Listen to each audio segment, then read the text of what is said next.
La Sociedad Dominica de Medios de Comunicación, Sodomco, presenta A Pensar Más con Rosa María Palacios.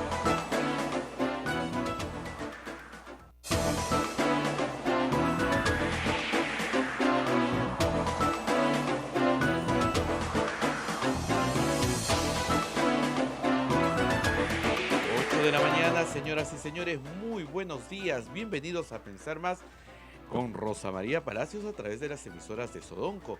El saludo para RSD, Radio Santo Domingo en Chimbote, Radio San Martín en Arequipa, Radio Veritas en Cusco, Radio Cepagua en Ucayali, Radio Quillabamba en La Convención, Radio Madre de Dios en Puerto Maldonado y nuestra anfitriona, Radio Santa Rosa en Lima. Y todas las demás que nos se unen a nosotros. Así Muy buenos días, Radio Abel. Huánuco. Muy buenos días a amigos en todo el Perú. Bueno, aquí todavía un poco triste porque nuestro director ha marchado a una nueva labor a Roma.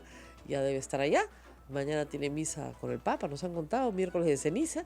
Y nosotros acá tenemos un nuevo director que ya lo vamos a invitar a este programa para que ustedes lo conozcan.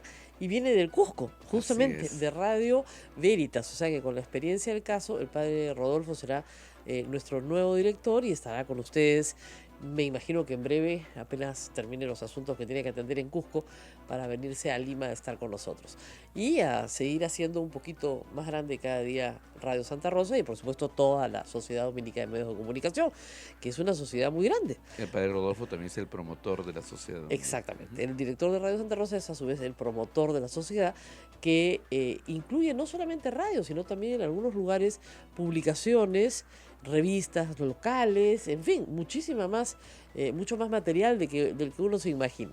Pero bueno, vamos a nuestras noticias del día y tenemos de todo. Pero empecemos sobre todo por el Congreso, donde a pesar de no estar reunido, ha habido ayer mucha actividad.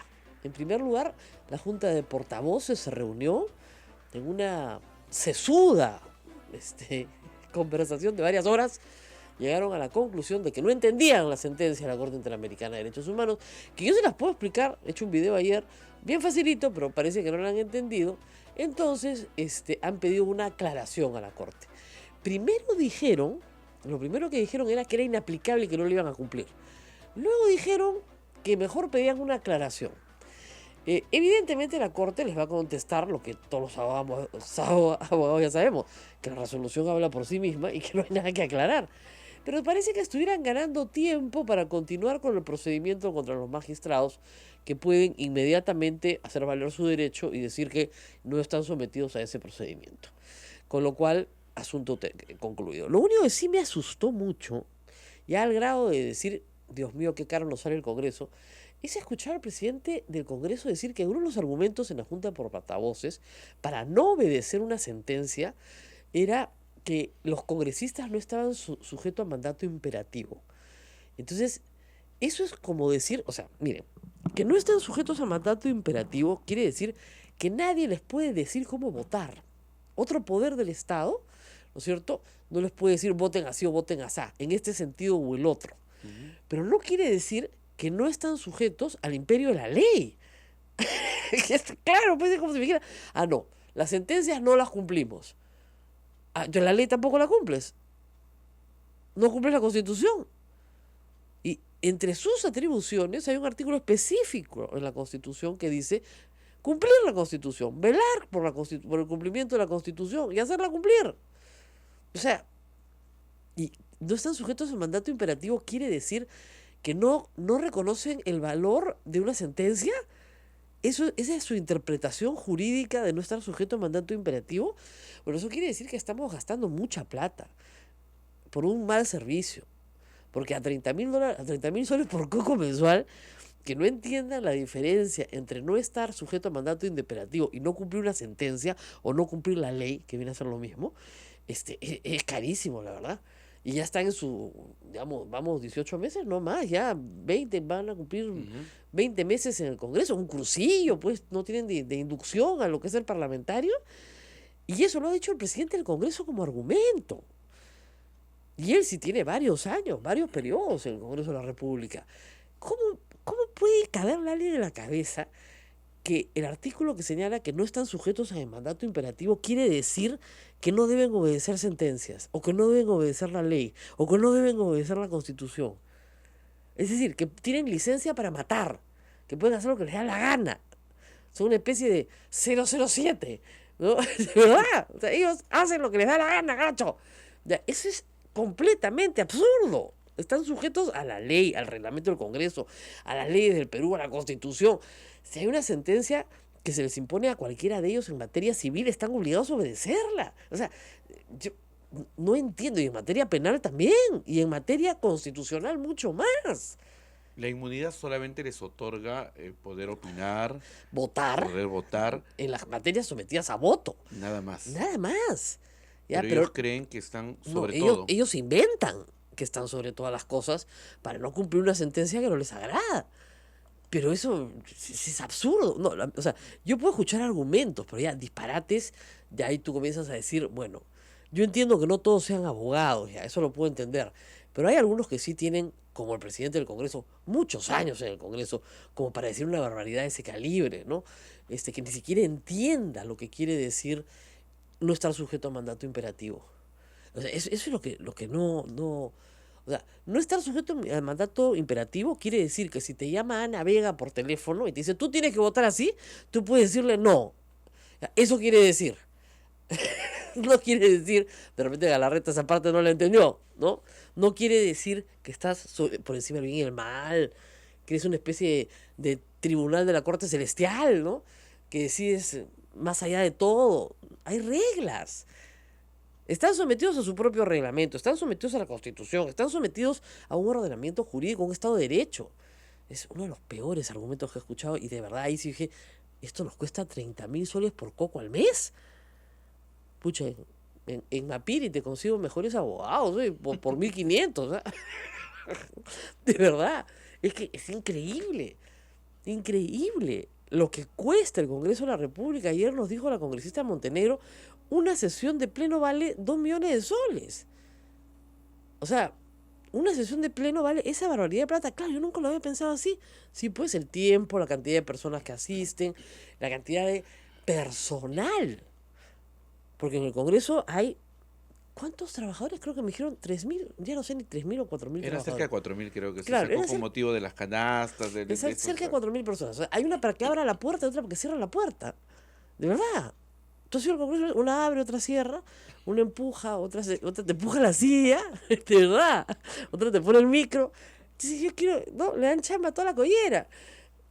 Yo no me opongo que la gente tenga trabajo, pero la verdad es que nos sale un poquito caro, ¿no? Eso lo primero en el Congreso.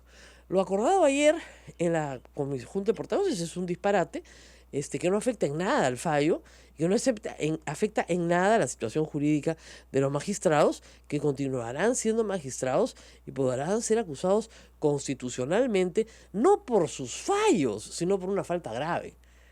No por sus fallos, ¿ok? Eso que quede claro. Ellos van a ir a la OEA, han dicho. Bueno, la OEA es una instancia política, no es una instancia jurisdiccional. Galarreta dice que va a hablar con sus homólogos de otros congresos. Bueno, tendrán una linda conversación, de repente por teléfono, en persona, se tomarán un cafecito, pero eso con la jurisdicción de la Corte no tiene nada que ver. Pero absolutamente nada que ver. Entonces, bueno, yo no sé. Tal vez contratarles algunas lecciones de derecho constitucional básico. La otra cuestión importante ayer en el Congreso, ya esta sí más importante porque tiene que ver con la reactivación económica del país, es que el Congreso decidió, o el Ejecutivo en realidad, tomó la decisión de prorrogar un decreto de urgencia que por sus características es temporal. Les explico. A ver, nosotros tenemos en el Perú, sobre todas las leyes, la Constitución. En la pirámide de normas sigue la ley, ¿no es cierto? Y la ley puede ser la que emana del Congreso, que se llama ley, la que emana de la iniciativa del Poder Ejecutivo con facultades delegadas, que se llama decreto legislativo, los tratados, que tienen también rango de ley, los decretos leyes que provienen de gobiernos dictatoriales, que todavía están vigentes, y la Constitución del 79 y la del 93 instituyen esto que se llama decreto de urgencia, que tiene rango de ley. Tiene rango de ley, pero sale del Ejecutivo. Dice, ¿cómo es eso? Si tiene rango de ley y sale ejecutivo, sin facultades, sin facultades. ¿Qué son? Son medidas extraordinarias por razones de emergencia en materia económica y financiera. Entonces, es claro, una medida extraordinaria hace un año se entendía, cuando salta todo el caso, o de Brecht y Lavallato, en fin. Pero una medida extraordinaria, un año después, ya no es procedente, pues lo que procede es que, lo que procede es que promulgues una ley, ¿no? Es como tú dices, esta reparación va a ser temporal, ¿no? Y se queda para siempre, ya, igualito, ya, la reparación temporal la retiras y haces la definitiva.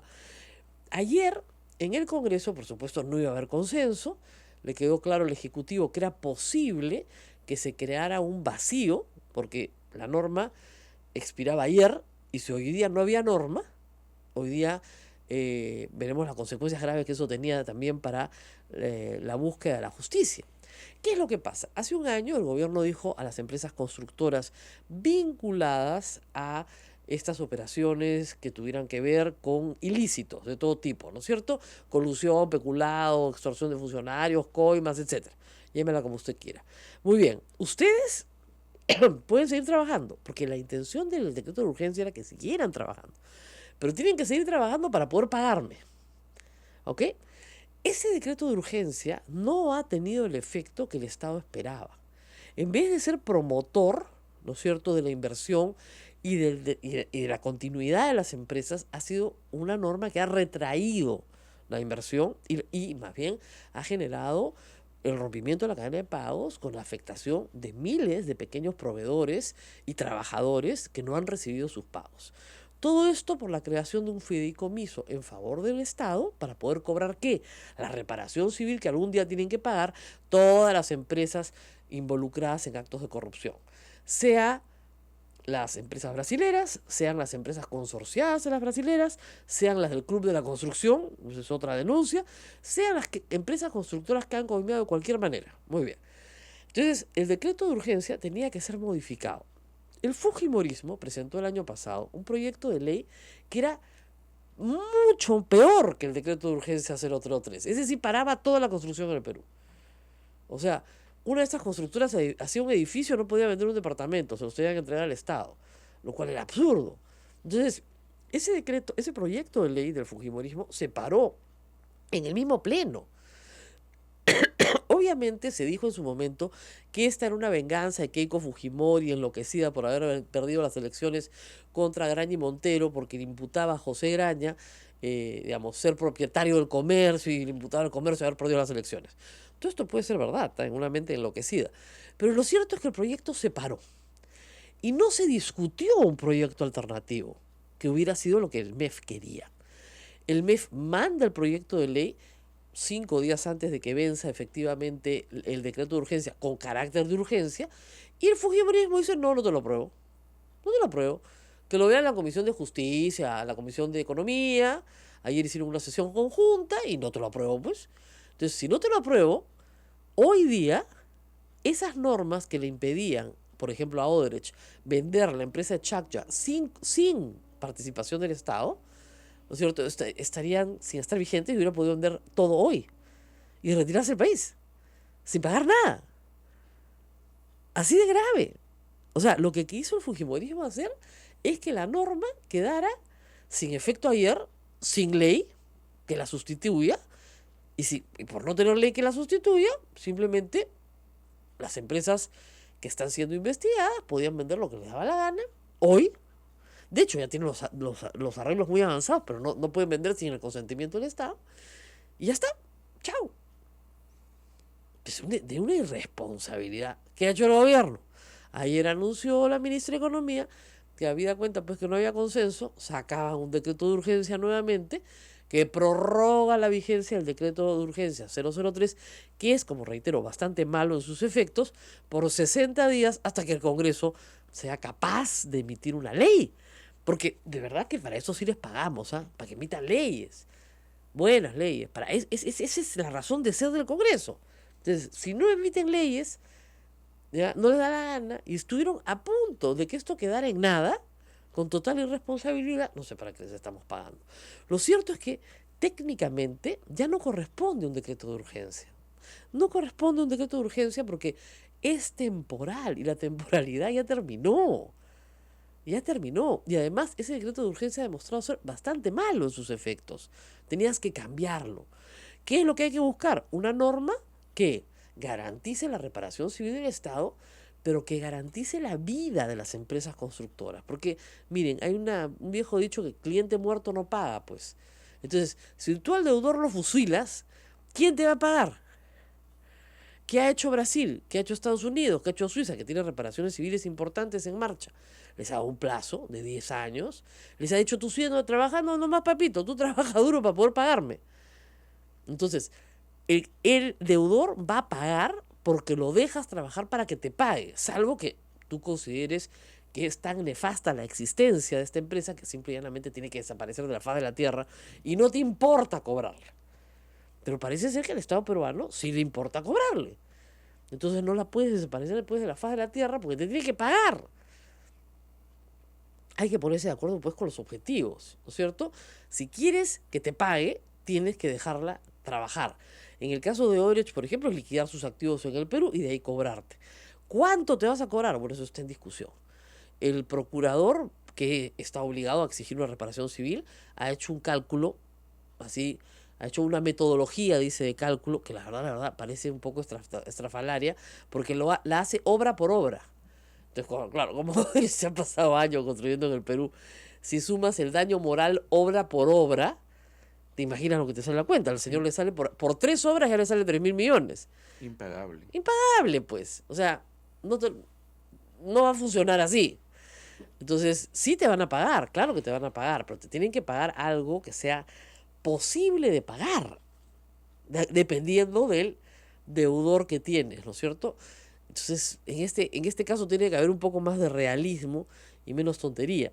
Entonces, si quieres cobrar, primero la tienes que dejar morir bien, organizadamente, ¿no? Liquidando sus activos en el Perú. En Brasil no la van a dejar morir, al contrario. Le están dando gasolina para que viva mucho tiempo porque tiene que pagar muchas deudas, muchos años. El Estado quiere recuperar, digamos, todo el daño que se le ha causado. En Brasil va a seguir contratando con el Estado. Ah, por supuesto. En el Perú no. En el Perú probablemente se le prohíba. Pero eso es lo que ha pasado ayer en el Congreso. Y la tercera historia del Congreso es la más graciosa. Discúlpenme, bueno, hay que dejar en paz a los muertos, creo yo, ¿no? Pero esto ya parece thriller, pero malo. Esas películas que uno ve tarde, a la medianoche, ¿no? O un sábado, que todo el mundo se fue a la playa a las 3 de la tarde, ¿no? Estás solito en tu casa y dices, estás resfriado, ¿no? Y prendes el televisor y hay una malaza que... Es malaza, pues, ¿no? De los 80, esos thrillers que tú dices, ay, ¿cómo va a ser ese el asesino? Ya, igualito. Es el caso del pobre señor Fasabi, que hubiera muerto en paz si es que el fujimorismo no se hubiera dedicado a traficar con su cuerpo, como lo ha hecho, discúlpenme, en los últimos 4 años. Ellos y otros periodistas, por cierto. El señor era un guardaespaldas, un personal de seguridad que había trabajado con la familia Humala y tuvo una muerte repentina, como le puede pasar a cualquiera, Dios no lo quiera en nuestro caso, pero pudo haber tenido un infarto. Lo cierto es que tuvo una pancreatitis mal cuidada. Ese fue el diagnóstico de la necropsia, eso fue lo que salió, una pancreatitis. Pues bien, el señor Rolando Reategui, ¿no es cierto?, un hombre que se pone cataplasmas de alcohol para ir al colegio, de verdad él dijo que se ponía cataplasmas de alcohol para ir al Congreso y hace preguntas raras, ha sido el presidente de una comisión investigadora que se formó en el Congreso para analizar quién había matado a Fasabi. Bueno, por lo menos nos contará quién ha matado a Fasabi. Y resulta que efectivamente, según el señor Rolando Reategui y su comisión unánimemente, lo han matado. Lo han matado, que hay homicidio, no hay discusión. Y que lo han matado porque lo han envenenado. Paz, tú dices, caracho, CSI Perú. Que no, está bueno el CSI, ¿no? Bueno, entonces yo pregunté, bueno, ¿y exhumaron el cadáver? No. ¿Ah? No se rían, de verdad, no han exhumado el cadáver. ¿Y cómo saben que lo han envenenado? Bueno, han contratado a un perito internacional y con los papeles que ha leído ha llegado a esa conclusión. Ándale. Y además han llegado a la sospecha de que Ollanta es el culpable. ¿Cómo así? Porque lo encubrió todo. ¿Cómo? Bueno, yo ya no sé cómo, ya, de verdad, ya Yo entiendo que lo odien o Mala o que le tengan miedo, no sé, ¿ya? Pero acúsenlo pues de algo que tenga sentido, ¿no?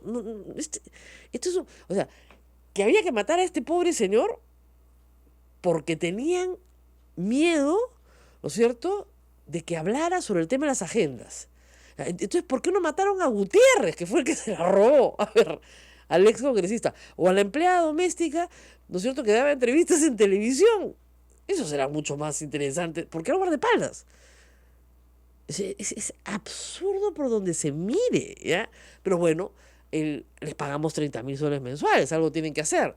Y lo que más me ha dado risa es que parece que las conclusiones han sido por unanimidad.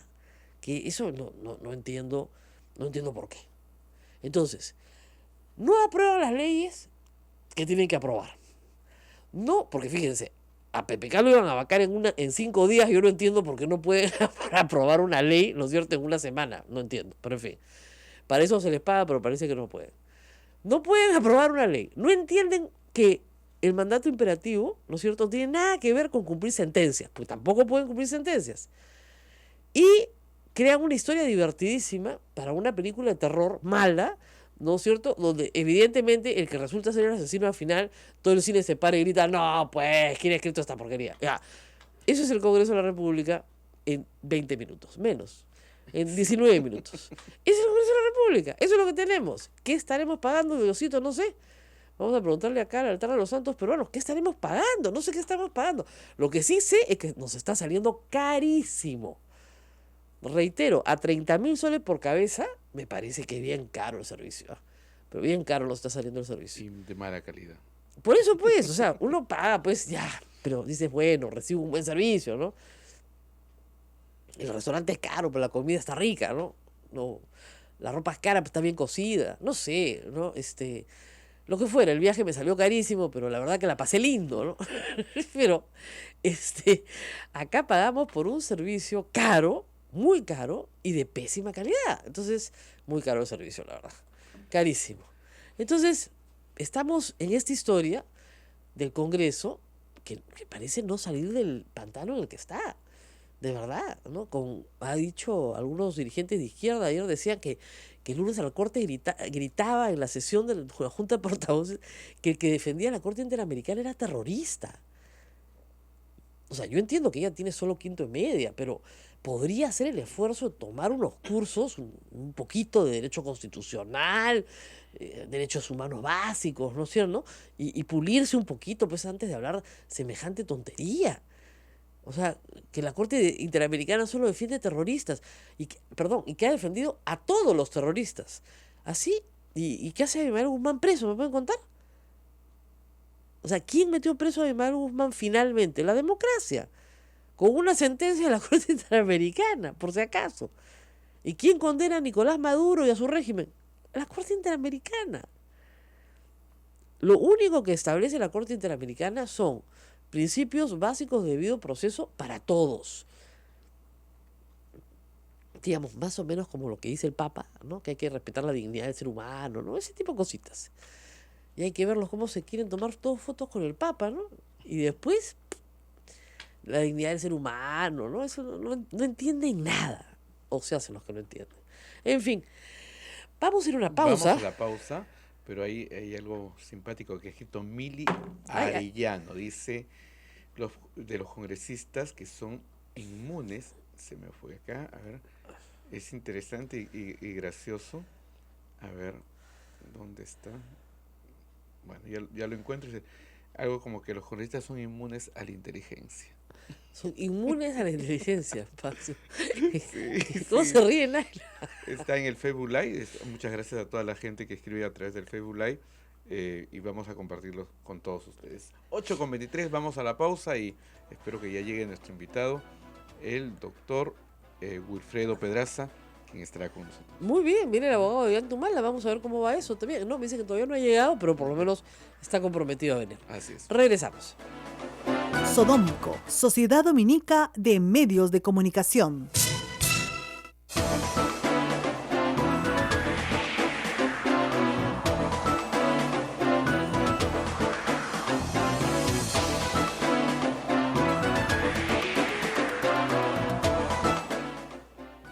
8 de la mañana con 25 minutos. Nuestro invitado ya está en camino, me acaba de decir. Hay mucho tráfico, así que... Vamos a decirlo, bueno, tenemos una noticia importante, ya designaron a nueva superintendenta de la Superintendencia Nacional de Educación Universitaria. SUNEDU. Se trata de la enfermera Flor Luna Victoria, licenciada en enfermería. Esta señora licenciada ha sido vicerrectora administrativa de la Universidad Nacional de Trujillo y fue decana de la Facultad de Enfermería. Cuenta con estudios de posgrado. Es todo lo que dice la nota que tengo aquí. Tiene el grado de doctor en enfermería por la Universidad Federal de Río de Janeiro y tiene un diplomado en gestión de salud. Hasta hace poco era presidente del directorio de la Sociedad de Beneficencia Pública de Trujillo. En el último proceso electoral se postuló al Congreso de la República por el partido de gobierno Peruanos por el Cambio, según el Jurado Nacional de Elecciones. Tentó una curul en la región La Libertad y aunque no fue elegida, bueno, ahí está. Ha publicado varios libros, artículos científicos, académicos, textos. Es investigadora de Concitec y Luna Victoria ha expresado su deseo de continuar con la reforma universitaria en marcha. Eso es la información que da la página web de Canal N, que recoge los tweets de Idel Wexler. Saluda a la doctora Flor Marlene Luna Victoria, quien asume desde hoy el cargo de superintendente de la SUNEDU Perú, en el marco de fortalecimiento y continuidad de la reforma universitaria. Uy, cada vez que alguien te dice que va a haber continuidad en algo, en el Perú tiembla. Agradezco a la doctora Lorena Macías por el trabajo desarrollado todo este tiempo frente a la SUNEDU, muchos éxitos en su futura vida profesional. O sea, te voto y te deseo mucho éxito. De la risa, pero en fin. Y Lorena Macías se había hecho un buen trabajo. Mira, lo que es notable el trabajo de Lorena Macías es tener que fundar y crear una institución de la nada, pero de la nada. O sea, ella no tenía que darle continuidad a la Asamblea Nacional de Rectores, ella tenía que hacer algo diferente. Y eso en el Perú es muy difícil, porque muchas instituciones creadas en el Congreso o en la ley se quedan en el papel, porque no hay nadie que tenga el liderazgo de poder hacerlo. Y esto implica, además, pelearte con las universidades, sobre todo con las universidades del Estado. Han habido muchísimas peleas. El general Mora seguramente va a tener mucho que comentar sobre esto, pero han habido muchísimas peleas. Hasta hoy hay una pelea muy grave. La ley de moratoria ha vencido y ya están en cola no sé cuántas universidades para ser creadas. Universidades de dudosa calidad.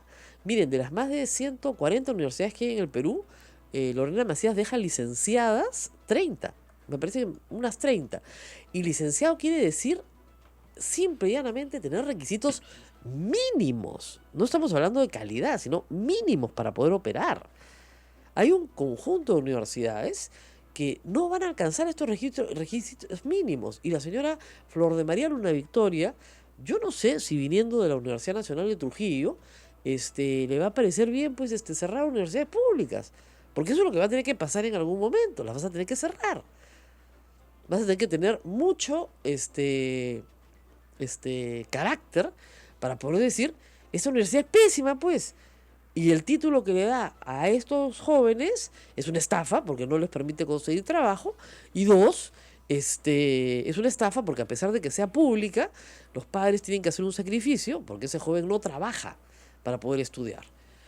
Felizmente, la SUNEDU ha publicado algunas cosas interesantes que han causado, por supuesto, cierta controversia, pero, por ejemplo, ha publicado el ranking de las universidades peruanas, ¿no? Entonces, esta investigación se ha elaborado teniendo en cuenta estos criterios. Número de publicaciones en revistas indexadas. Es importantísimo. O sea, si la universidad no publica, no investiga, Claro, no es una universidad, es un centro de instrucción, pero no es una universidad. Y el número de documentos citables producidos. El ranking hoy es liderado por la Pontificia Universidad Católica del Perú, donde por si acaso yo enseño, ¿eh? O sea, full disclosure. Y además es una universidad que me gusta mucho porque además soy exalumna de la universidad. Seguida por, obviamente, la Universidad Peruana Cayetano Heredia, que publica la Universidad Nacional de Mayores San Carlos, la Nacional Ana La Molina y la UNI. Es decir, no son solo las privadas, hay después de las dos privadas 3 públicas, pero que son universidades con mucha trayectoria. San Marcos, la Agraria, la UNI son universidades importantes para el Perú. Luego está la Universidad Nacional San Antonio Abad del Cusco, Y luego siguen la Universidad Nacional de Trujillo en el puesto 7, la Universidad de Piura en el puesto 9, la Universidad del Altiplano en la posición 11, la Universidad Nacional de la Amazonía en el puesto 13. Las 33 primeras las tengo acá y el resto es silencio, ¿no? Y mejor las 33 segundas no aparecen. Es tremendo que no aparezcan. Entonces, es importante saber que se van a comenzar, que se debería continuar con la publicación de este tipo de índices para saber en qué clase de universidad estamos matriculando a nuestros hijos. O sea, de verdad, porque la universidad es cara, aun cuando no haya pensión, porque significa que un joven mayor de 18 años que podría estar trabajando y ayudando en su casa, deja de trabajar para poder estudiar y que además sus padres le tienen que dar pasaje, le tienen que dar alimentación, o sea, lo tienen que mantener. Y aún con trabajos de medio tiempo, cachuelos, o siendo practicante, siendo pulpín, como se dice, no va a poder cubrir todas sus necesidades. Entonces, a los papás les cuesta, aún cuando su hijo vaya a una universidad que no paga pensión, les cuesta plata. Y más aún si hay que mandarlo de un lugar a otro. O sea, si estás en provincia y lo mandas a Lima, te cuesta un platal, pero aún si tú estás en un distrito lejano y lo tienes que mandar a la capital de la región, también te cuesta un platal. Entonces, no es simple y llanamente una gratuidad absoluta. Por lo tanto, es una decisión que tiene que ser muy ponderada por los padres y por el alumno. Decir, mira, ¿sabes qué? Este esfuerzo que estamos haciendo, como decía con el Congreso, si vamos a gastar todo esto, por lo menos pues que nos den un buen servicio, ¿no? O sea, calidad de servicio más o menos, ¿no? O sea, si nos sale más o menos barato, bueno, pues tampoco no nos quejamos mucho. Pero si nos sale carísimo, que nos den pues un título que sirva para trabajar, ¿no? El problema es que muchos jóvenes en el Perú no encuentran trabajo porque la calificación que ellos tienen no se adecua al mercado. Dicen, hay 300.000 jóvenes que salen al mercado y no tienen trabajo. No tienen trabajo porque lo que han estudiado y ellos quieren trabajar no tiene mercado para la calificación que ellos tienen viniendo de esa universidad. No los van a contratar. Así de grave. Entonces la educación no puede ser una estafa. Y yo creo que SUNEDU se creó inspirada en eso, en la necesidad de satisfacer los derechos de los alumnos y sus padres. No de satisfacer los derechos de una cúpula que está enquistada en universidades públicas y también a veces en privadas, que está destinada a satisfacer sus propias necesidades. Las necesidades de contar con un sueldo del Estado, con un sueldo privado y vivir de la educación. Entonces, yo creo que Lorena Macías trató de que ese mensaje calara y a lo largo de los años en que ha estado a cargo de la SUNEDU, lo ha hecho. No fue su primer encargo en el Estado, ella ha sido superintendenta de AFPs. Entonces conoce lo que son las tareas de supervisión. Ha logrado que por lo menos 30 universidades se licencien. Las que no se han licenciado y están dentro del plazo para licenciarse, ojalá se licencien. Porque se supone que si no se licencian van a tener que cerrar. Exactamente. Y eso se vence este año, me parece. Eso se vence este año. Es más, además la SUNEDU ha detectado universidades falsas, carreras falsas, o sea que no tienen ninguna acreditación, no tienen ningún reconocimiento del Estado. O sea, estas alertas tienen que darse todo el tiempo, porque nunca faltan pues los incautos que caen. ¿Y qué pasa? Que la mayoría de los padres e hijos valoran mucho el costo del transporte. Entonces quieren una universidad que les quede cerca a su casa. Entonces, como quieren que les quede cerca a su casa, dicen, bueno, hay una universidad en la esquina, vamos a esa. Y resulta que esa es falsa o es pésima. Entonces, eso no se puede hacer. El costo del transporte hay que considerarlo siempre, pero no tiene que ser el único elemento por el cual se elige una universidad. ¿Verdad? Hay gente joven que me dice, no, pues es que yo en una universidad no puedo trasladarme al otro lado de la ciudad porque me cuesta tanto. Bueno, pero es que estudiar tiene costos. Y si quieres ir a una mejor universidad, tienes que asumir ese costo. Y Lima tiene mucho tráfico, pues es verdad. Entonces hay que comenzar a sentarte a pensar cuál es en realidad el mejor lugar donde puedas estudiar. Y como dicen, en un análisis, cuánto me cuesta, cuánto me beneficia, sacar tus cuentas y ver si vale la pena o no. El esfuerzo de toda la familia. Y las universidades que tienen su centro en Lima, por ejemplo, Así pero es. tienen sus anexos por todo el país. Ese es un problema. Y Las filiales han comenzado a cerrar en muchos sitios, sobre todo las de alas peruanas que tenían todo el país, porque no podía pasar el licenciamiento. Y no podía pasar el licenciamiento porque no tenía el porcentaje de profesores a tiempo completo que tenía que tener. O sea, la ley te pide 25% de profesores a tiempo completo. ¿Eso qué quiere decir? Que el 25% de tu planilla está sentada en el campus 8 horas diarias con los alumnos, haciendo muchas cosas, haciendo tutoría, haciendo investigación, dirigiendo proyectos con los alumnos.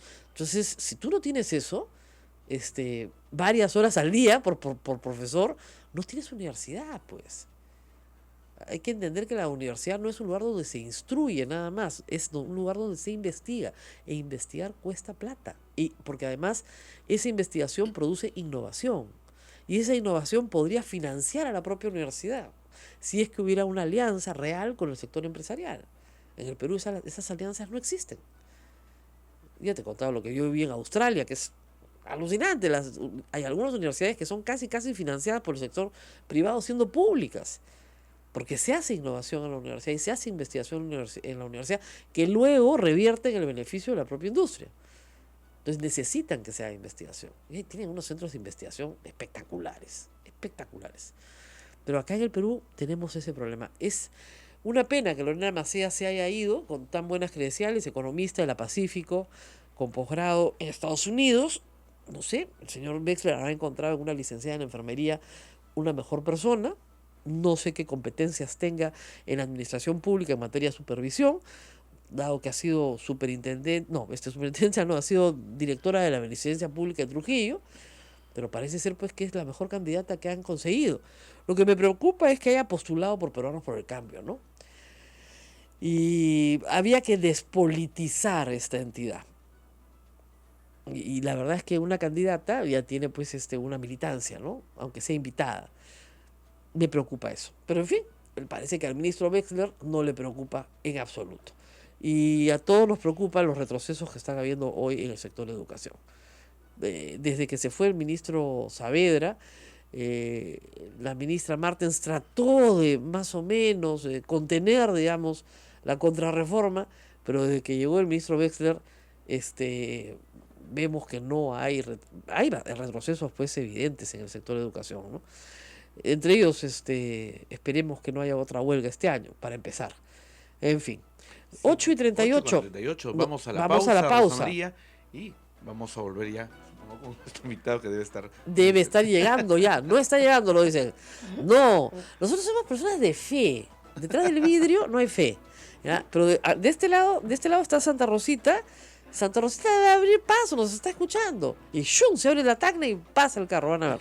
8:38, volvemos.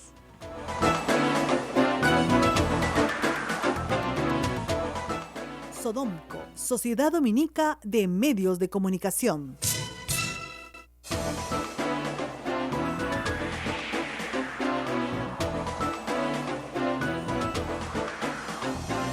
Bueno, y llegan tweets interesantes, y nos estamos en la mañana en el programa. Me escribe un señor Juan Carlos Ortiz, JCOM 1966, debe tener 3 años menos que yo. Dice que es administrador de empresas de la Universidad de Lima, ha hecho el PAD en ESAN, tiene una especialización en gestión y finanzas públicas en la Universidad del Pacífico, ¿no? Uno diría, tiene 13 seguidores y, bueno, parece que sigue a mucha gente. Tiene una foto con sus hijas, parece, con su familia, sigue a 64 personas, ha emitido 657 tweets y dice lo siguiente: ¿y tú crees que tú mereces lo que te pagan más por tus arreglos, por hablar e adjetivar a la gente? Gasta tu plata en quitarte la papada de vaca que tienes. Yo solamente he escrito que espero que las mujeres que salen en estas fotos, la familia, los integrantes femeninas de la familia del señor Juan Carlos Ortiz, puedan tener a alguien que les preste este tuit para que conozcan la forma en la que este señor se expresa de una mujer. Porque presumo que no es poca cosa que esa sea la forma en la que se expresa, digamos, de otras mujeres. Es posible, ¿no? Ese tipo de violencia verbal, yo creo que hay que empezar a denunciarla en Twitter, sobre todo de personas que se presentan a sí mismas con tantos galardones, ¿no es cierto? Porque si es un típico huevo, ¿no es cierto? Un trollcito, ¿no? Tú dices, bueno, es uno de los trolls que manda cualquiera de las portátiles, pero este señor dice tener pergaminos académicos, y también para, por supuesto, sus empleadores tengan algún conocimiento de la persona que la contrata, ¿no?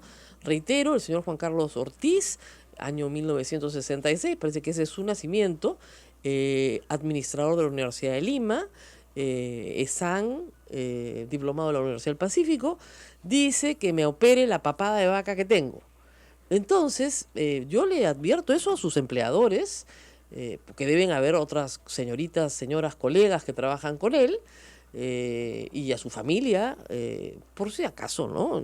El lenguaje violento en este tipo de situaciones puede terminar un precedente después. No vaya a ser que este señor sea violento también en otras circunstancias. Guerra avisada no mata gente. Ahora que estamos todos muy alterados y preocupados por la violencia de género, pues les cuento que estas cosas pasan, y dado que el señor ha dado todos sus datos, pues no me queda más remedio que contárselos. Así que espero que le avisen a su familia, sobre todo a las mujeres de su familia. Y estamos ya con Wilfredo Pedraza. Yo les dice, Santa Rosa hace milagros, abre el tráfico, y acá está con nosotros, abogado de Ollanta Humala. Muchas gracias por estar con nosotros. Rosa María, buen día. En primer lugar, permíteme solidarizarme contigo. No te preocupes. Eso es sin duda violencia, Sí, qué claro. duda cabe. Qué duda cabe, verbal, pero Así que advertido. me llega, está. hay que decir una cosa, ese tipo de cosas me llegan cientos todos los días, pero como el señor dejó todos sus datos, mejor pues contárselo a sus colegas, amigos, familiares, etc. Bueno, vamos a la historia de este señor Fasabi. Como digo, a los muertos habría que dejarlos descansar en paz, pero parece que a este pobre señor no lo van a dejar descansar en paz por mucho tiempo. Yo ayer seguí con atención las declaraciones del señor Reate, ¿no? Y bueno, resultaba una historia bastante mala, pero en fin, una especie de thriller de suspenso donde un presidente en ejercicio mataba al mayordomo, bueno, perdón, al de la seguridad. Entonces dejaba pruebas en el cadáver, y CSI llegaba, entonces analizaban el cadáver y encontraban las pruebas. Entonces yo pregunté, ¿y cuándo exhumaron el cadáver?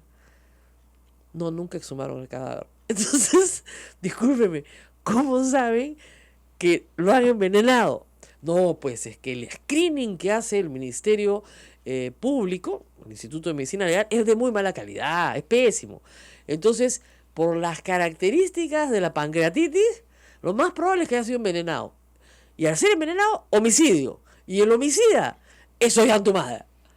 Entonces, ¡a su madre! Pero es buenazo, ¿ah? Pero en fin, señor abogado, yo me reiría, pero yo lo veo a usted muy preocupado. Porque usted cree que esto en la fiscalía se tramite como un caso como contra Ollantumala, ¿tenga algún valor? Obviamente no tiene ningún valor, solo que se trata de un documento que tiene un ánimo de perverso, sin duda, un abuso claro de la inmunidad que estos señores tienen, porque no solo no tiene ningún sustento, sino que anoche, escuchando al perito de parte que hizo Contratado por el señor Reatey, así es. él dice que en ningún momento ha afirmado, lo decía en Noticiero Canal 4 ayer, él no ha afirmado que haya existencia de veneno. Eso ha dicho. Un audio un poco confuso, pero... Después ese es el colmo, pues. ¿Cómo? Ahora resulta que el perito tampoco ha dicho que Además, para una regla básica, porque el señor Reategui pidió un peritaje de parte en diciembre del año pasado, nombró su perito, porque como desconfiaba del peritaje hecho el 2015, cuando murió el señor con el cadáver, así es. pidió un peritaje y Medicina Legal había guardado restos del señor Fasabi. Que hace así. El fiscal aceptó el nuevo peritaje, nombró 2 peritos más el tercer perito de la Comisión de Fiscalización. El resultado, los 2 fiscales de Medicina Legal ratificaron la validez de lo anterior. Exacto. No conocemos el peritaje de parte. Claro, no se ha hecho público el documento. No se ha hecho público y lo van a hacer seguramente al final. De manera que, ratificado el peritaje anterior, no cabe ninguna discusión. Porque Ahora, además, lo que no entiende es por qué se aprobó esto por unanimidad. bueno, escuché el debate ayer y Lescano, muy orondo y responsable también, decía, bueno, esto no es solo un tema de obstrucción a la justicia ni encubrimiento, sino de homicidio, y que había que entonces imputar las cosas con todas las letras. Como Bueno, por lo menos fue homicidio. más claro. Fue un poco más coherente en todo caso pero firmó el dictamen. Sí, claro. Entonces, y Mulder en la misma línea, No me sorprende tratándose de políticos, Políticos, así es, exactamente, ¿no? pero que sin la menor duda es la expresión de las expresiones más abusivas que he visto en términos de imputación de un hecho penal sin ningún sustento, Claro, porque tengo en la mano, Rosa María, Ajá. el examen toxicológico forense que se hizo Cuando murió el señor. cuando murió el señor, y le han hecho pruebas por plaguicidas, barbitúricos, anfetaminas y todas las sustancias que podrían llevar a la muerte. 12 sustancias tóxicas. Y te la muestro. Y dice que no tiene, Este es lo no regular. existe ninguna sustancia tóxica que podría causar la muerte. Así es. Entonces, Ninguna de las sustancias anteriores, anfetamina, benzoapina, psicofármacos, alcaloides, barbitúricos, es decir, plaguicidas, que es lo normal, normalmente son venenos para ratas, ¿no? Esto se usa mucho, lamentablemente, en el Perú, para homicidio o para suicidio. No hay nada de esto, pues el señor no se suicidó. Lo que pasa es que, claro, tenía 27 años y le dio pancreatitis, que es una enfermedad es una enfermedad más de viejos, ¿no es cierto? Entonces, evidentemente se ha descuidado, no se ha dado cuenta probablemente que tenía una inflamación del páncreas tan aguda y lamentablemente ha muerto en su hogar solo, ¿no es cierto? el examen pericial, Rosa María, señala que el señor tenía varios problemas crónicos sin tratar. Sin tratar, lógico. Y el consumo de alcohol aparentemente habría conducido a ese resultado. Claro. Ayer, por circunstancias de la vida, el médico Elmer Huerta publicaba un artículo muy interesante en El Comercio, señalando que la pancreatitis justamente es una de las causas, una muerte un poco silenciosa, a veces no tanto, pero que tiene como causa, entre el 30 y 40% de casos, el alcohol, el consumo de alcohol. Claro, es que lo que pasa es que es una enfermedad, digamos, que para una persona joven no se hace un chequeo, pues, del páncreas, ¿no? O sea, mira, acá tenemos muchachos jóvenes, y es una enfermedad muy silenciosa. Entonces, si tú te sientes un poco unas indigestiones, unas molestias, a veces tienes náuseas, ¿no?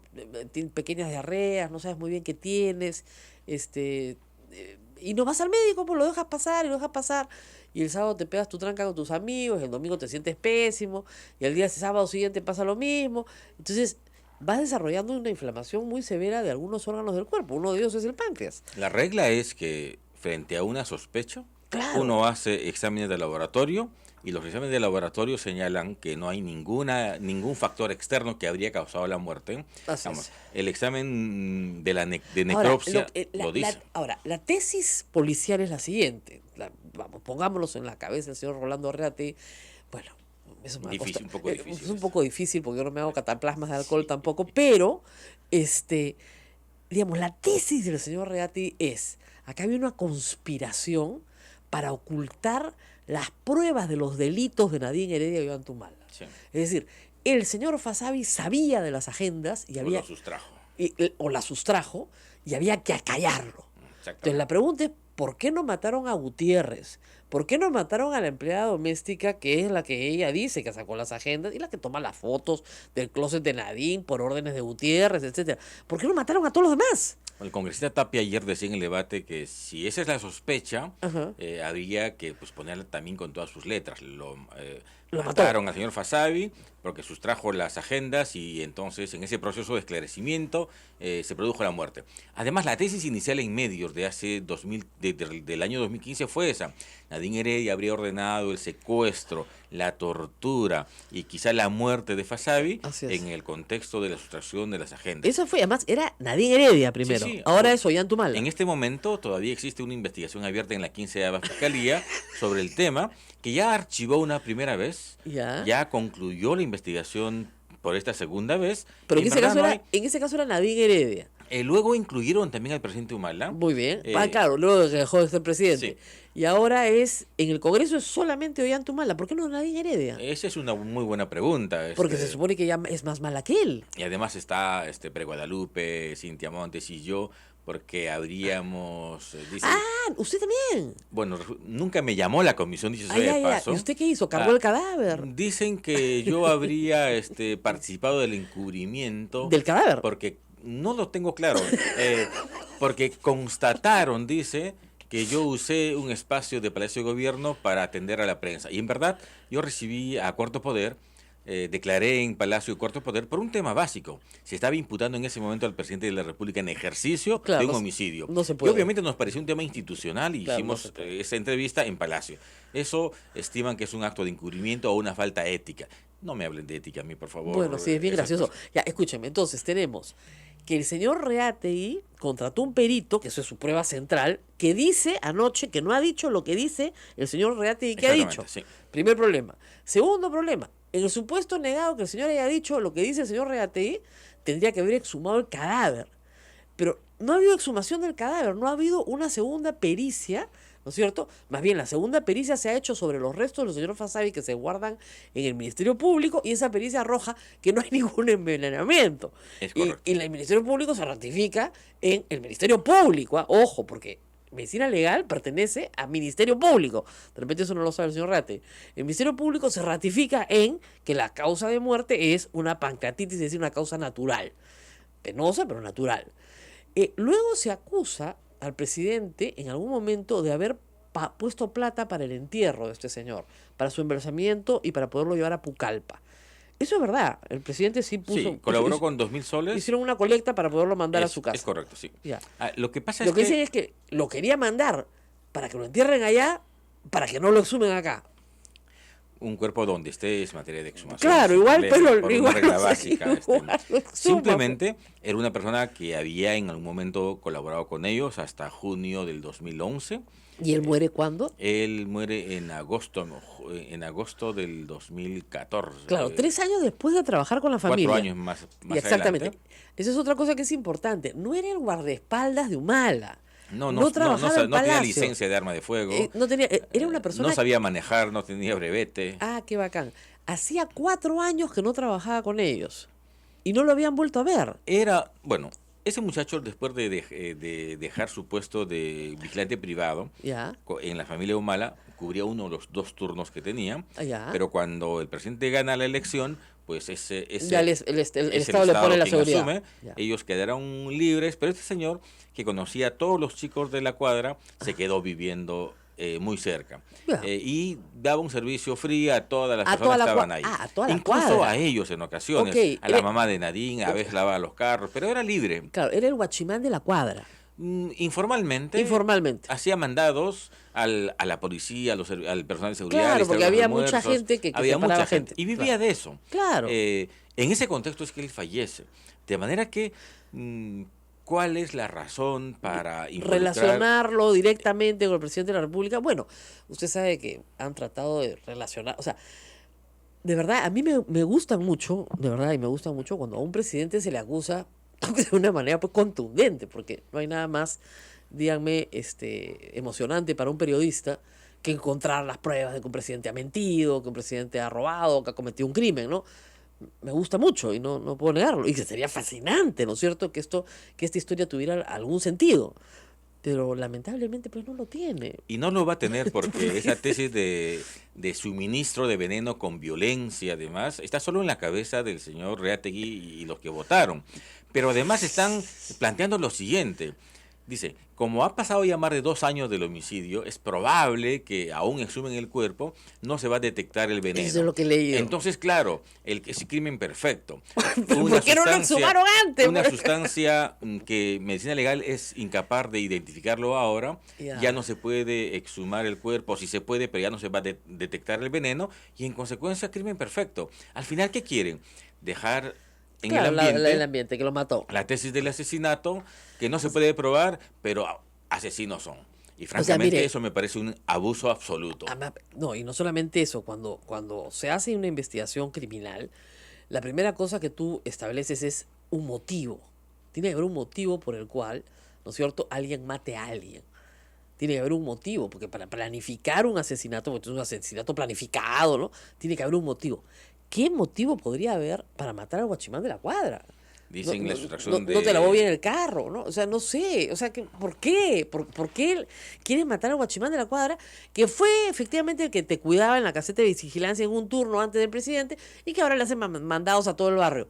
O sea, ¿qué interés podría tener el presidente de la República en Rosa matar a María, ese señor? el acta de levantamiento de cadáver que tengo en la mano dice no hay señales de lesiones traumáticas recientes. Así es. La necropsia dice exactamente que en cabeza, cuello, tronco hasta los pies no hay huellas de violencia reciente. Claro. Le hacen exámenes a todos los órganos y no hay nada relevante. A líquidos, fluidos, no hay absolutamente nada. No hay cuchillada, no hay Entonces, puñalada, no hay balazo, no hay veneno, no hay nada. Entonces, Se llama muerte natural, pues. dice Reategui, le suministraron con violencia, no sé dónde saca la violencia, el veneno que No, que una persona de su confianza. una persona dijo. Entonces, tiene que ser el presidente, pues ¿quién más de su confianza? Están apuntando en realidad a Peñafiel, que es la persona que encontró el cadáver, Ya. por una razón básica. Él vivía al costadito. Claro. Era una casa que alquilaban De cuartos. muchas habitaciones. Claro. En algún tiempo este Peñafiel vivió en el mismo cuarto con Fasabi. Ya. Luego se Se separaron, separaron. pero vivían al costado. Ya, y Peñafiel es sí seguridad del presidente. Él es el chofer del presidente, era el chofer del presidente, que encontró,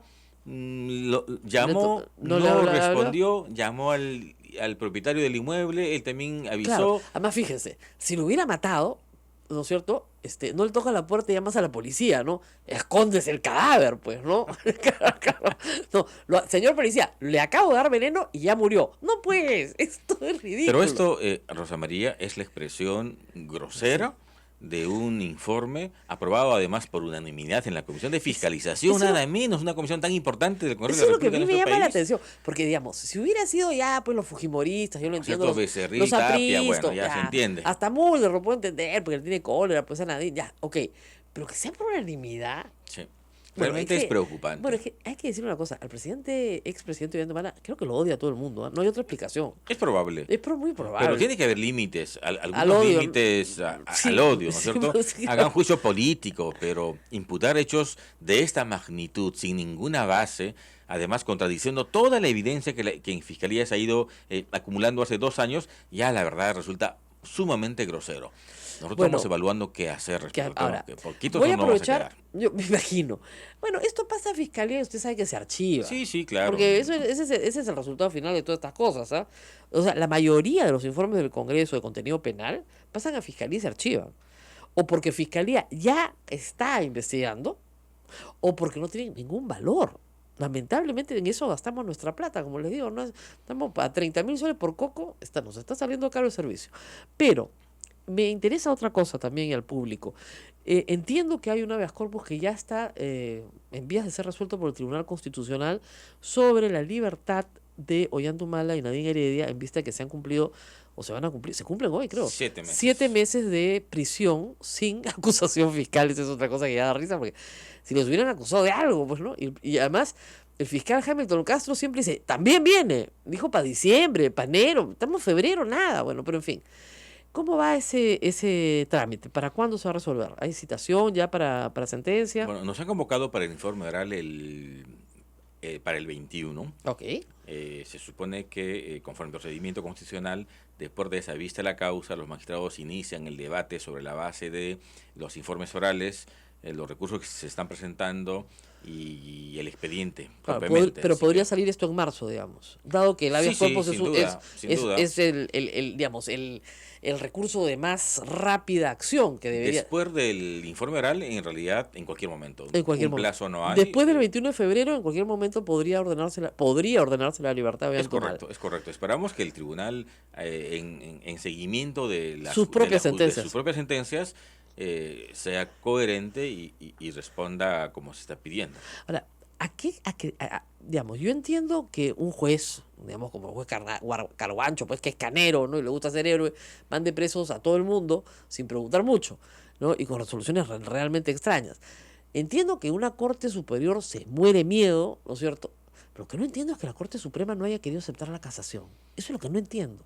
Nosotros estamos muy sorprendidos en realidad porque no Ni siquiera aceptaron la casación. aceptarla. O sea, ni siquiera no le digo decir a favor, no, ni siquiera aceptarla. Hay 2 razones básicas por las cuales la Suprema tendría que haber aceptado la casación. Uno es para que desarrolle un tema jurisprudencial. Claro. ¿De qué manera uno se vincula con el crimen organizado? Uno se vincula con el crimen organizado recibiendo un donativo, que es la tesis de la Fiscalía, y eso tendrían que decirlo.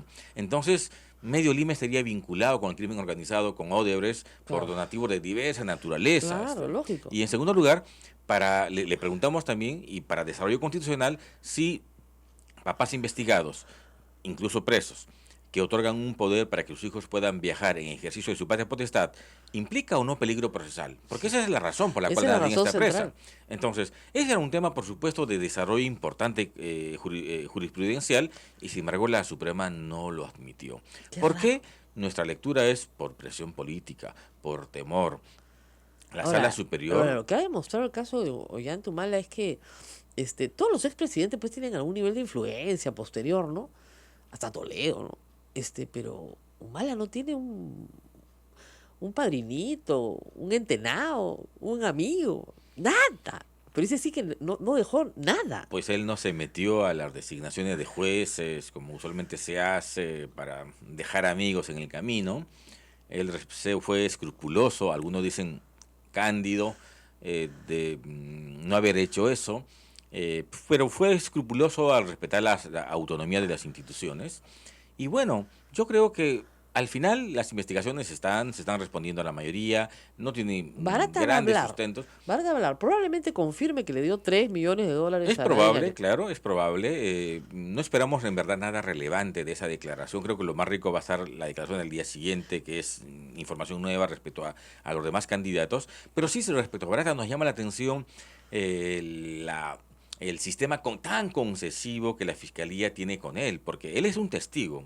Y sin embargo, con un No es colaborador testigo eficaz. se ha firmado un convenio de inmunidad absoluta. Es que si no, no se puede. Pues, Claro, es doctor. correcto, pero Pues, al punto de renunciar también a la reparación civil. Sí, porque eso es... Eso, como eso, decía el eso- padre Lancier, eso me parece un poco mucho. Un poco mucho. Lo que tenemos que explicarle después a la gente ya con calma mañana es que Barata no va a ser colaborador eficaz. No va a estar en proceso nunca. Es un testigo. En el caso Hamilton es colaborador, en nuestro caso Es- es testigo. Testigo. Mm, Pero en el caso Hamilton no está dispuesto todavía a declarar. Bueno, su abogado lo que ha dicho es que ahora solo va a declarar, y documentación, temas probatorios de aquello que dice, lo irá entregando progresivamente cuando la Fiscalía peruana se lo pida, Exacto. vía cooperación internacional. Es decir, Chao Hamilton. largas. Claro, y chao Hamilton. Porque no voy a ser colaborador Lo que eficaz en el nosotros Perú. esperamos es que ese compromiso suponga también presencia en juicio oral, porque si un testigo de esa magnitud, que es el más importante de Fiscalía, se limita a declarar y No, puede claro. decir lo que quiera Tiene y que no ser va a en juicio oral, en verdad no tiene mucho sentido, no tendría mucho valor un testimonio de esa naturaleza. Claro. Pero estamos expresando al fiscal nuestra preocupación por esas reuniones. Ahora, ¿no era mejor decir, efectivamente, sí recibimos $3 millones, pero no es delito?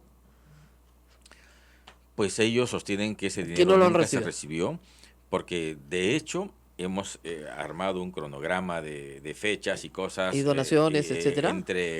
Y las declaraciones entre Barata y Marcelo Odebrecht son contradictorias, y peor si uno la cruza con Marcelo Odebrecht, Barata y Garreta, que es el otro actor, no cuadran las informaciones. Es probable que la tesis de la donación de 3 millones se haya trabajado, pero ellos sostienen que quizás se haya trabajado, pero sin conocimiento de ellos, entre Barata y Garreta.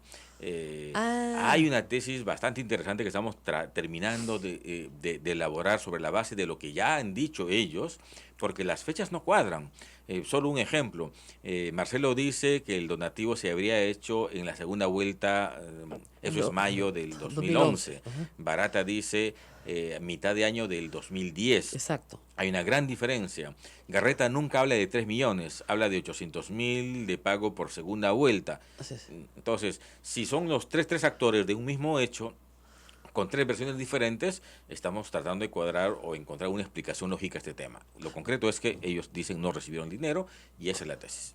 Bueno, vamos a seguir hablando de esto, por cierto, y vamos a tener que estar en algún otro momento nuevamente, justamente después del 21, en que se sustente el habeas corpus ante el Tribunal Constitucional para ver los resultados. Este mes, como dice Augusto Álvarez en su columna de hoy, hay como 7, 8 decisiones importantes en la vida política del Perú, lo que incluye Paolo Guerrero, lo que incluye, de verdad, muchas decisiones que están en manos de la justicia y que tienen que finalmente tener una determinación para ver qué va a pasar. 7 meses de prisión arbitraria, No, sin que sí. se haya actuado ninguna prueba No tiene razonable, sin que fueron citados nuevamente. Es a todas luces una situación que tendría Mire, que no corregirse. conozco a ningún abogado ya a estas alturas del camino que pueda sustentar En que rigor, eso es razonable. nadie. Nadie, porque es justamente lo que nos enseñan en una facultad de Derecho, es lo que siempre decimos, la prisión preventiva es residual, es para los que son irreductibles, para los que presentan un peligro social, y habiendo medidas menos limitativas de derechos, siempre se tiene que aplicar la medida menos limitativa de derechos, que en este caso hubiera sido el arresto domiciliario. Se va a demostrar que Así respecto es. a la proporcionalidad, jamás los jueces ni los superiores hicieron alguna Algún prognosis análisis. siquiera Así es. respecto a la argumentación correcta. Es sentencias ilógicas, contradictorias, con argumentación aparente, es decir, la peor argumentación, dan viso de realidad a aquello que no la tiene. Claro. Y sobre esa base No, esperamos que las cosas se puedan la rectificar. acusación del señor, la solicitud del señor fiscal Hamilton Castro y la sentencia del señor Carguancho, Richard Concepción en realidad se llama, el El señor fiscal es Juárez, Juárez, perdón, son piezas como para estudiar en facultades de Derecho, exactamente. por lo malas que son, de verdad, porque no puedes creer que eso pueda estar por escrito, o sea, no tiene ninguna Y no se relación puede lógica. creer que el juez diga que cuando uno presenta una tutela, que es como un habeas corpus en pequeño, buscando protección, el juez diga, tú te quieres fugar o estás usando este mecanismo para entorpecer la investigación. Es decir, Sí, uno sí. va a pedir protección y el que te da protección te da palo. Eso Claro. es un razonamiento perverso, Claro. contra la lógica mínima El del habeas derecho. corpus ustedes lo han perdido en primera instancia, ¿no es cierto? Sí. Y en segunda ustedes también. Y ahora se va Miren, pues está bien, pues porque así llega, si se lo hubieran dado, bueno, hubiera salido, pero no llega al Tribunal Constitucional. Es correcto. Entonces ahora llega al tribunal y con 2 nos, ¿no es cierto? Vamos a ver qué dice el tribunal. Esperamos con calma, con paciencia y con confianza. Muy bien, gracias doctor. Nos Gracias. vamos a despedir ya, 9:09, es tardísimo. ¿Ah? Muchísimas gracias a la red Sodonco, Radio Santa Rosa en Lima, Radio Santo Domingo en Chimbote, Radio San Martín en Arequipa, Radio Veritas TV en Cusco, Radio Quillabamba en la Convención, Radio Madre de Dios en Puerto Maldonado y Radio Cepagua en Ucayali, toda la red unida, transmitiendo A Pensar Más con Rosa María Palacio. Regresamos mañana con un programa interesantísimo. Y muchas gracias a todos los que han escrito a través del Facebook Live. Hay muchos gestos de solidaridad por el Pues sí, insulto. oiga, el señor Juan Carlos Ortiz con todos sus pergaminos, ¿no? Ha borrado su tweet. Y hay mujeres que le están diciendo, acá lo tenemos grabado, porque se lo han grabado, ¿ya? Y le han dicho, acá está grabado. Y dice, bueno, me excedí, pido disculpas del caso. No, porque le están avisando a todas las mujeres que trabajan con él la forma en la que este señor se expresa, que me parece importante para su familia también, obviamente, para las mujeres que lo rodean familiarmente y profesionalmente. Tengan cuidado con el señor Juan Carlos Ortiz, porque la violencia verbal es el antecedente de otra clase de violencia, entonces siempre hay que tener cuidado. A guerra avisada, como digo yo, no mata gente. Nos vamos, Rosa María, hasta mañana. Hasta mañana.